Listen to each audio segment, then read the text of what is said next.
Утро на телевидении начинается с летучки. Собрание сотрудников новостного отдела. Разбор полетов прошедшего эфира и обсуждение планируемых сюжетов. Именно отсюда начинается рабочий процесс. Затем операторы и корреспонденты разъезжаются по съемочным площадкам. Организовать весь процесс не так просто, как кажется на первый взгляд. Порой съемки могут возникнуть спонтанно. Сейчас я опаздываю на съемку, мне нужен оператор и водитель.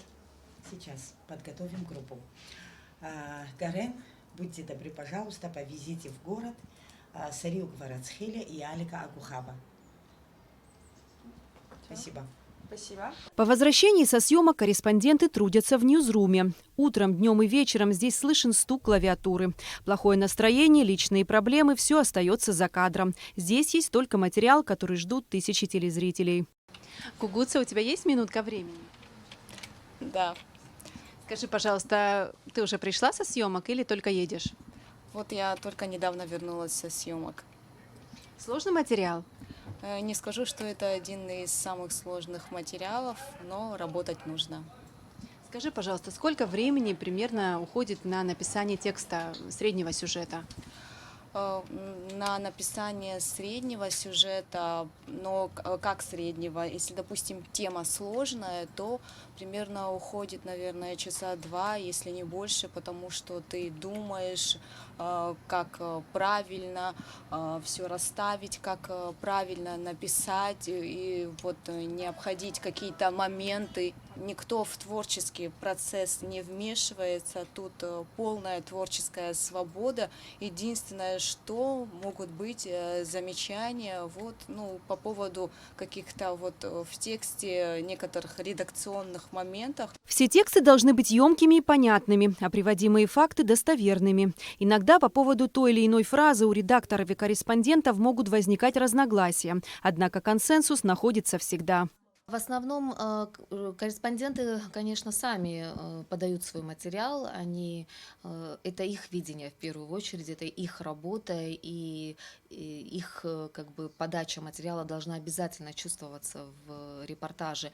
Но и мы тоже вносим свою лепту, иногда вместе с корреспондентами отрабатываем какие-то моменты, и как будет подан материал, та же подводка, дикторская, которую озвучит уже ведущий в кадре.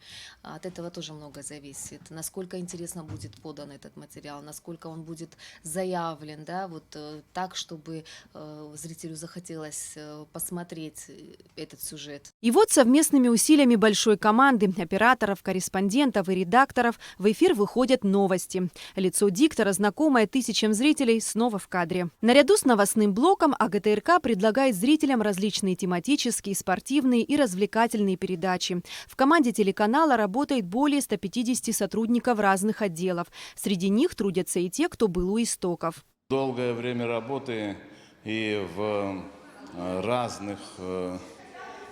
разные периоды, так сказать, она тоже много опыта жизненного дает. Что может дать вообще работа, когда ты находишься в гуще событий?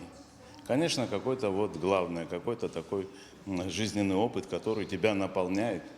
Не скажу, что мудростью, скромно не скажу, но скажу, что, конечно, дает какой-то повод для оптимистического существования. Кроме ярких лиц в кадре, над созданием эфира работает множество талантливых людей, не появляющихся на экране. Это монтажеры, операторы, режиссеры и техники. Для меня, помимо какой-то идеологической или моральной надстройки, очень важное значение имеет эстетическая сторона, атмосферная сторона всего, что я делаю. Будь это документальный материал, будь это какая-то маленькая игровая работа, это не имеет значения. Сегодня я очень загружена на телевидении.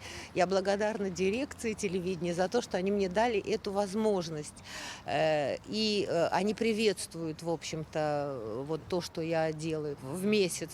Количество у меня в месяц где-то 6, иногда 7 передач получается. Там есть и несложные, есть и сложные, но 6-7 передач – это очень много. Если бы вы мне об этом сказали, я не знаю, год назад, может быть, что я смогу потащить такое количество передач в месяц, я бы не поверила бы себе. Вот это нереально, невозможно. Но оказывается, все возможно. Несмотря на загруженность, в этот важный для сотрудников телевидения день нашлось время, чтобы отпраздновать и поздравить друг друга. Девочки, мои красавицы, поздравляю я вас с знаменательным днем, творческих успехов, благополучия во всем. Девочки, да, поздравляю вас всех. На самом деле это самый лучший праздник для нас, для вас. Это да, это наш второй дом, как вы видите.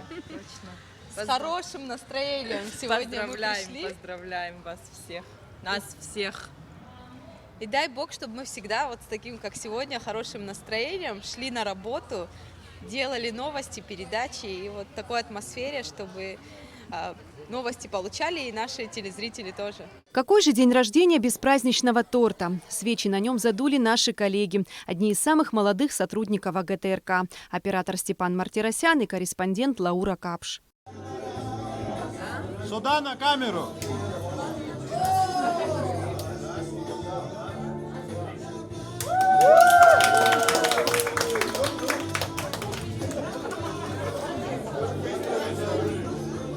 За все эти годы в эфир абхазского телевидения вышли сотни программ и тысячи сюжетов. Менялись передачи, стили вещания, декорации и заставки. Но сам канал всегда оставался со своим зрителем.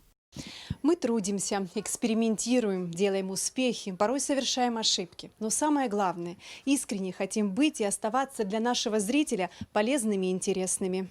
Спасибо, что вы с нами. Эсма Гуланзе, Степан Мартиросян, Абхазское телевидение.